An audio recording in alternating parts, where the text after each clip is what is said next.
Welcome to Brian's Narrations. We're going to jump right in because we've got two great stories for you. I'm a 52-year-old male. I have a daughter. Her name's Lily. She's 26. Her mother, Samantha, she's 48. Left us when Lily was a newborn. She was around 2 months old. I was devastated. I had to learn how to be a single father pretty much overnight. To say it was tough would be an understatement. Samantha left because she wasn't ready for motherhood, and apparently she wanted to travel, live freely, and chase her dreams.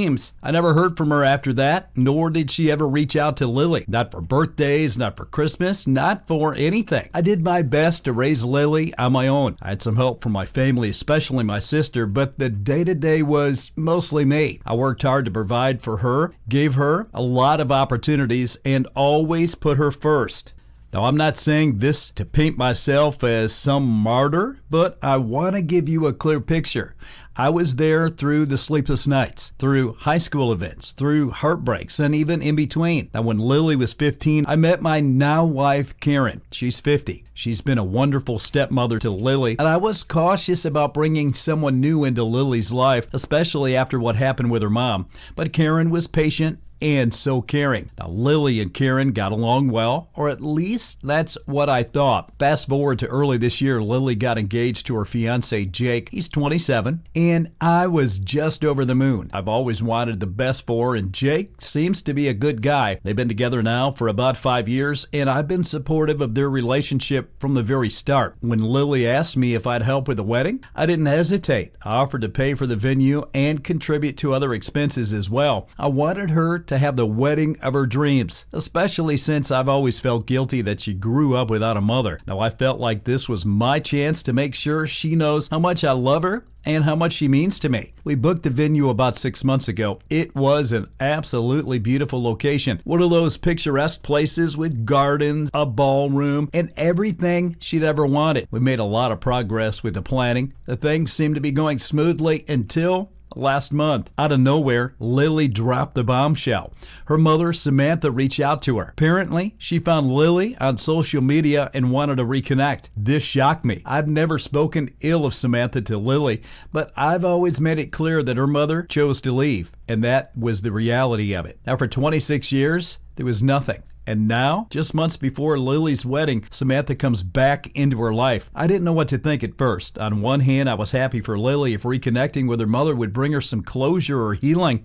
Now, on the other hand, I was worried. I didn't trust Samantha, and I was scared she'd end up hurting Lily again. But I kept those concerns to myself. Now, Lily started meeting up with Samantha regularly, and I could tell things were changing. She became more distant from me and Karen. I didn't say anything because I didn't want to seem controlling or jealous, but it was hard watching my daughter somewhat drift away. Karen noticed it too, but she didn't say much either, just trying to give Lily space. Now, 2 weeks ago, things really escalated. Lily called me and asked to meet. I thought we were going to talk about finalizing some wedding plans, but instead, she told me she wanted to have a serious conversation. My stomach dropped. She told me that Samantha didn't feel comfortable attending the wedding if I, and especially Karen, were going to be there. Apparently, Samantha has some lingering issues with me, despite being the one who left, and Karen's presence would make it awkward for her. I was floored.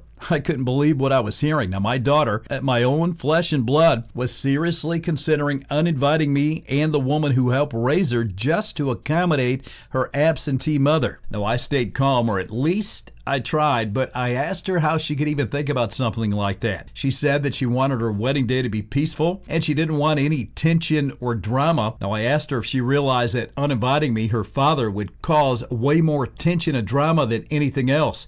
She started to get defensive, saying it wasn't about choosing one parent over the other, but that's exactly what I felt like it was. I told her that I'd been there for her entire life, that I was the one who raised her, and it wasn't fair for me or Karen to be pushed aside for someone who abandoned her. She said she understood how I felt, but this was her wedding, and she wanted to make the decision that felt right for her. I told her if that's how she feels, that I wouldn't attend the wedding, but this is where things get messy. I also told her that if I wasn't going to be a part of the wedding, I wasn't going to pay for it either. I wasn't trying to be petty, but I felt like I was being disrespected. Why should I pay for a wedding that I'm not even welcome at? I let her know that I'd be canceling the venue and withdrawing my financial support. Well, everything just broke loose after that. Lily started crying, telling me I was ruining her wedding and that she didn't know how they'd afford to rebook a venue so close to the date. Jake called me later asking if we could talk, and he tried to mediate. He said he understood my feelings, that it was still Lily's day and maybe I could just sit this one out for the sake of peace. I told him I wasn't going to let Samantha waltz back into Lily's life and take precedence over me and Karen. Now the whole family is involved. My sister thinks I'm being too harsh and that I should just suck it up for Lily's sake. Karen is fully on my side, but that's probably because Samantha's dislike of her seems completely unjustified. Some of Lily's friends have even reached out to me, trying to convince me to reconsider. They're saying that a wedding is about the bride's happiness, and if this is what she wants, I should respect it. Now I feel like I'm being gaslit here. I've given my life to this girl, and now she's treating me like I'm disposable because of her mother, who didn't lift a finger for her for 26 years, all of a sudden wants to play nice for a few months. Maybe I'm being too emotional about this, but I feel deeply betrayed. Lily and I haven't spoken since that day. The wedding is still a few weeks away, but as far as I know, they're scrambling to find a new venue and adjust the budget. Part of me wonders if I should have just sucked it up and gone along with it for the sake of keeping the peace. But another part of me feels like I had every right to stand my ground. It's not like I told her she couldn't invite her mother. I just didn't want to be uninvited to my own daughter's wedding. And let's be honest, the only reason Samantha wants back in now is because she gets to look like the doting mother on Lily's big day with none of the responsibilities or history. So Reddit, am I wrong for canceling the venue and refusing to pay for my daughter's wedding after she uninvited me? I'm struggling with whether I made the right call or if I've just made everything worse. What do you think? What should I do? Okay, let me give you an update. So after canceling the venue and I pulled out financial support, I didn't hear from Lily for a while. Things between us were silent, which hurt more than I could describe. And I guess I had hoped that maybe she'd come around and that we'd talk it through and find some sort of compromise, but that didn't happen. I found out a couple weeks later that Lily and Jake had managed to rebook a venue. At first, I was confused about how they could afford it since I had been covering the majority of the wedding costs. That's when I learned that Lily's mother, Samantha, had remarried a wealthy guy. Now, I didn't know much about it before this, but apparently he's well off and he offered to pay for the wedding. So I guess Samantha and her new husband really stepped up where I left off, and they ended up covering the venue and other costs. And when I heard that, it stung. I wasn't angry about the money itself. I was just hurt that Lily seemed to have replaced me so easily. Her mother, the woman who had abandoned her as a baby, was now swooping in and taking over one of the most important days of Lily's life, and I was just out of the picture. As the wedding day approached, I kept hoping that maybe Lily would reach out. Maybe she'd realize how much it meant to me to be there, to walk her down that aisle, to celebrate with her after everything that we've been through. But that call never came. On the actual day of the wedding, I stayed home. I didn't hear from Lily, Jake, or anyone else directly, but I did see photos later on my sister's Facebook. It was like a punch in the gut. There she was, my beautiful daughter, looking so radiant in her wedding dress, but it wasn't me by her side. It was her stepdad. Now Samantha's rich husband walking her down the aisle. I can't even begin to describe how heartbreaking that was to see. I felt like I had been erased from her life, from a day that I should have been a part of. After everything I did for her, after all the sacrifices I made raising her alone, she chose her mother, a person who walked away from her when she was just a baby. And I wasn't even a thought in her mind on her wedding day. I'm not gonna lie, it's been tough. I've tried to keep myself busy, but there's no getting around the fact that my relationship with Lily is fractured. Maybe permanently at this point.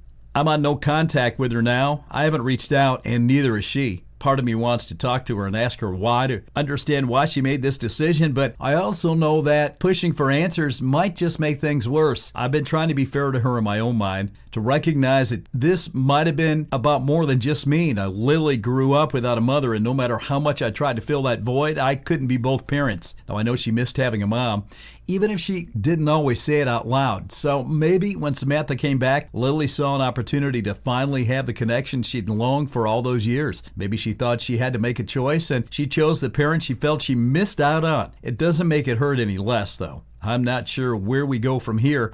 I don't know if we'll ever have a relationship again, or if this is how things are going to be from now on. I've been trying to focus on my life with Karen and keep my mind off everything, but it's hard to move forward when you feel like your child has cut you out of their life. What do you think, guys, on that one? Go to the comments and let us know as we jump into this second story.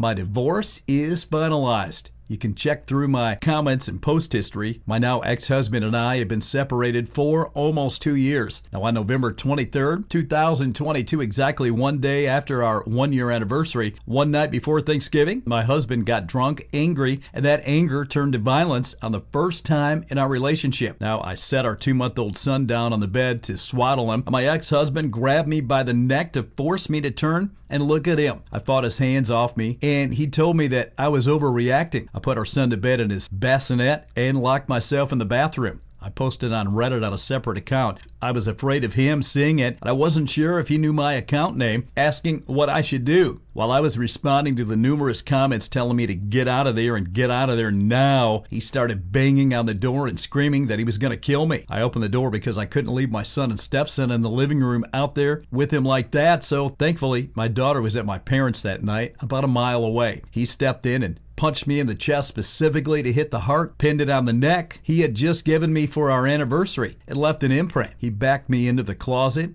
and I kept begging him to let me out and let me go. He asked me if he was worse than my exes, and I said, right now, yeah, you are worse. In hindsight, I shouldn't have exacerbated the situation, but he punched me square in the jaw. I fell right to the ground and broke the organizer drawer beneath me. He finally left and went to lay down. He passed out immediately. It was around 1 a.m. I was too scared to call the police myself because I didn't know what he would do if he woke up, and I didn't know if his gun was in the house or in the car. I knew my parents and sister wouldn't be able to help, so I texted my best friend who normally isn't up that late. But I thought there might be a chance, and she responded. I told her what happened. She called my mom and woke my dad, which in the commotion woke my sister. Now, my sister called the cops. My dad and brother-in-law got there before the police and got me and the other kids down to the car as they were pulling up. The cops immediately asked me about the mark on my chest. I hadn't even realized I had a mark yet. I told them that I'd been hit, and they insisted I go with EMS. Now, my father came with me, and my brother-in-law took the kids to my parents' house. I had a CT scan to ensure my jaw wasn't fractured, and it wasn't, but it hasn't been the same since. I already had TMJ, but it was on the left side. Now the right cracks. It's lovely. Now, my ex went to jail, and I suddenly had a 3-year-old and a 2-month-old on my own, and I had just started a new management position at work. I was hanging by a thread, but I made it. My ex spent the next almost 2 years making it as difficult as possible to get divorced, and I'm still working on getting child support. Since November 2022, he has not paid a cent for his son, who just turned 2 on September 10th. Now, I work full-time, so for 2 years, I paid $2,200 a month for daycare while living with my parents, just so I can try to get back on my feet with my babies. It's finally happening, though. My baby girl started kindergarten, so she's not in daycare, and my costs are cut in half. I'm selling my car as my grandmother left me hers, which reduces my monthly cost by another $500 a month. And my divorce is final, which means I will get less runaround from child support and finally get the money I need to help support my son. I've been putting money away for 8 years for a down payment on a home, and once I have the opportunity, I can put me and my babies in our own home. I can get my name back. I can be myself again. Thanks for everyone who reads this. It's been nearly 2 years in tears and therapy and fighting and screaming and begging and trying just to get a divorce from a man who wanted to kill me. Finally, I am free.